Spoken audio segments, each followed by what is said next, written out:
नमस्कार तरुण महाराष्ट्रामध्ये आपलं सर्वांचं स्वागत आहे। सध्या छत्रपती संभाजीनगरमध्ये महानगरपालिकेच्या निवडणुकीची रणधुमाळी सध्या सुरू झालेली आहे आणि सर्वच पक्ष आपापल्या बाजूने आपल्या परीने वार्डामध्ये प्रचाराला लागलेले आहेत।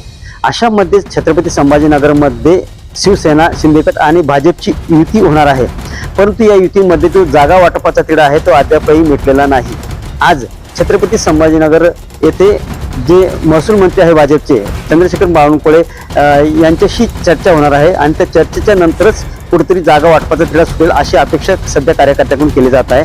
आज छत्रपती संभाजीनगरमध्ये चंद्रशेखर बावनकुळे दाखल झालेले आणि पालकमंत्री जे आहेत संजय शिरसाट यांच्यासोबत ते चर्चा करणार आहे, परंतु ते अगोदर भाजप पक्ष कार्यालयामध्ये चंद्रशेखर बावनकुळे हे जे आहेत तर ते मंत्री अतुल सावे, आमदार संजय केनेकर, खासदार डॉक्टर भागवत कराड यांच्यासोबत चर्चा करणार आहे की युतीमध्ये कसा तिढा हा जो आहे जागा वाटपाचा तो कसा सुटेल आणि कशा पद्धतीनं युतीमध्ये लढला जाईल आणि कशा पद्धतीनं छत्रपती संभाजीनगरच्या महानगरपालिकेवर भगवा फडकेल किंवा भाजपचाच किंवा शिंदे गटाचा महापौर बसेल या बाबतची चर्चा सुरू आहे।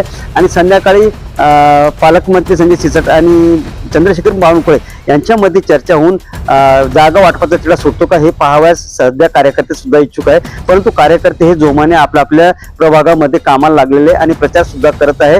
कुठेतरी कार्यकर्त्यांना वाटते की आपल्याला सुद्धा तिकीट मिळावं।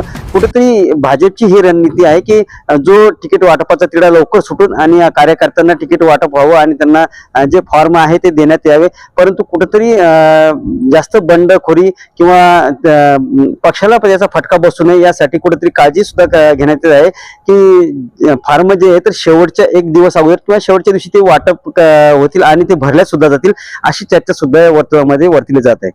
मी रवींद्र सुरळकर, तरुण महाराष्ट्र न्यूज, छत्रपती संभाजीनगर।